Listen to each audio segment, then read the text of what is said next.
কিভাবে বানাই ঝাড়বাতি তা বানানো দেখাবো বলছিলাম।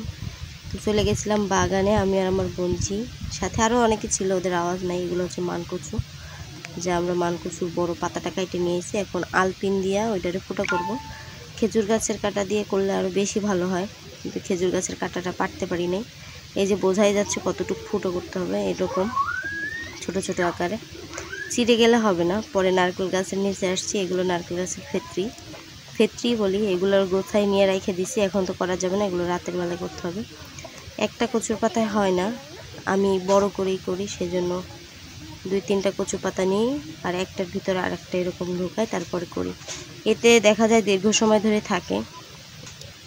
নারকেল গাছের ফেত্রিগুলো একটা পাতিল, মানে কড়াই যেটারে বলে, কড়াইয়ের উপর রাখছিলাম, রেখে আগুন ধরাইছি, নাহলে ছাইটা উঠাইতে সমস্যা হয়।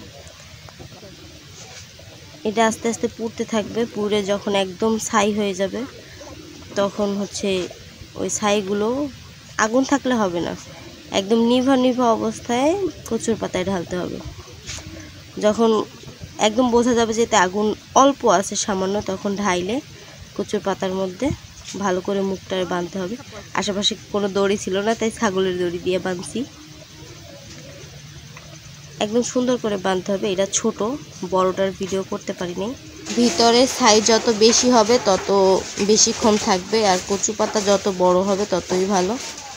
একবারে এরকম ফুলকি বেরোবে না, দড়ি একটু বড় নিতে হবে, 3-4 হাতের মতো দড়ি নিতে হবে যাতে গায়ে না লাগে। আর ঘুরাইতে ঘুরাইতে একটু ধোয়া বেরোবে, ধোয়ার পরে হচ্ছে 1-2 ফুলকি বেরোনো শুরু করবে।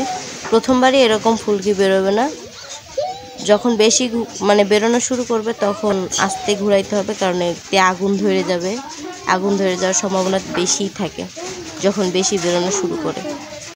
এগুলো শীতের রাত্রে করলে বেশি ভালো হয়, কারণ রিস্ক কম থাকে, কুয়াশার জন্য ঠান্ডা ঠান্ডা ভাব থাকে। শীতের রাত্রে করলে সবচাইতে বেশি ভালো হয়। আর সবসময় সতর্কভাবে এগুলো করতে হয়, কারণ একদম আগুন নিয়ে খেলা, এটা বোঝাই যাচ্ছে কতটা আগুন নিয়ে খেলতে হয়। এই যে শেষ।